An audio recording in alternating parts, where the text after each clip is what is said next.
Hello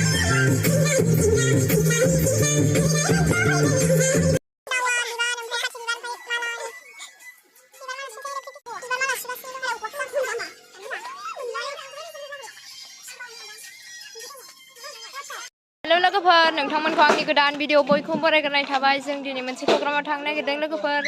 दा बेखौनो आं नोंथांमोनजों शेयार खालामलांनो नागिरदों दा आंनि भिडिअखौ जोबजासिम नायलांबाय था लोगोफोर जोंना प्रग्रामा समरफुरियाव आरो जों बादायहैगोनसो आरो लोगोफोर बादायलायनायसो दा आंनि भिडिअखौ जोबजासिम नायलांबाय था लोगोफोर दा अट'बो सफैबाय जों गाखोनोसै अट' फैबाय गंनै गाखोनोसै गारि गाखोजोब्बाय जों दा थांबाय थानो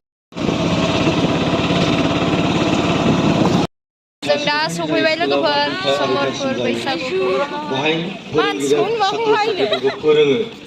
नायनो रोंनांगोन अब्लासो बे गथ'आ मोनसे गोरों बा बे गथ'आ मोनसे गावनि भुल बा मोनसे भुलखौ बे मिथिनो मोनब्लासो बे गथ'आ निस्सय रोंगोन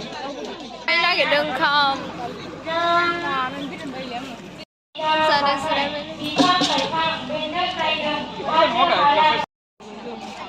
आं दा दोंसे खन्थाइ फरायनो सानदों बे खन्थाइनि मुङानो जाबाय जोंनि बिनाहा बिमा आयौ जोंनि बिनाहा बिमा समायना रमायना सानजुरि जेरैबो दैमा दैसा सारि सारि बोलांनाय बैसागु हानजा मोसानाय बादायलायनाय एक्चुअली बादायलायनाय होनोब्ला दामनाय खाम सिफुं सेरजा जथाजोंसो बादायलायनाय जायो दा बिथांमोना माखासे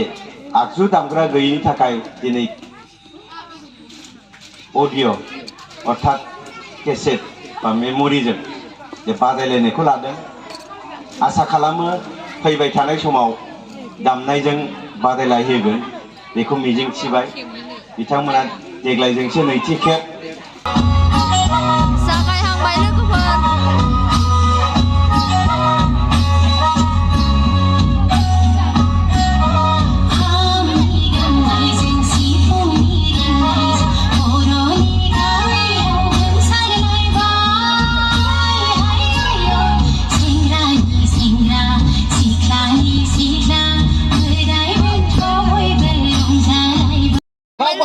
जोङो ओमफ्राय दा रिजाल्टखौ खोनासंनोसै माबायदि जायो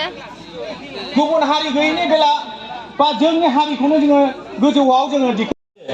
जाय बिथांमोना देरहासार जागोन बिथांमोना नामखौ खोनानाय लोगो लोगो अननानै जोंनि जौस्रां ओरै फारसेथिं सासेबाबो फैनानै गामिनि नामखौ खिथाफैयो मानो होनबा जोंहा सार्टिफिकेटआव लिरनांगौ दङ आरो सासे आलासि जे हानजा मोसानाय बादायलायनाय बाहाय देरहासार जानो हानाय मोननैबो बाहागोनि जुनियर आरो सिनियर मोननैनिबो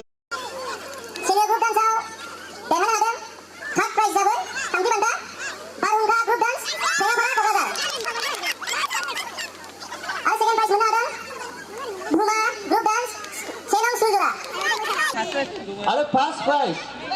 सेथि बान्था मोननो हादों बेनो जाहैबाय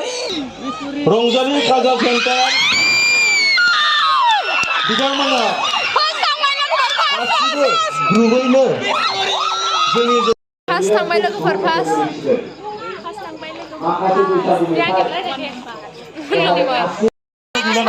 मोनबाय लोगोफोर दा थांनो ओंखारबाय जोङो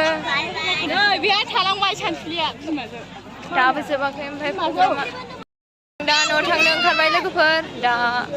फार्स्ट प्राइज मोनबाय गोजोननाय मोन्दों ओमफ्राय जों दा न'आव थांनो ओंखारबाय दा आंनि भिडिअखौ बावनो दोनथ'बाय नेक्स्ट भिडिअ लोगो मोनसिगोन बाय बाय 80 बान्था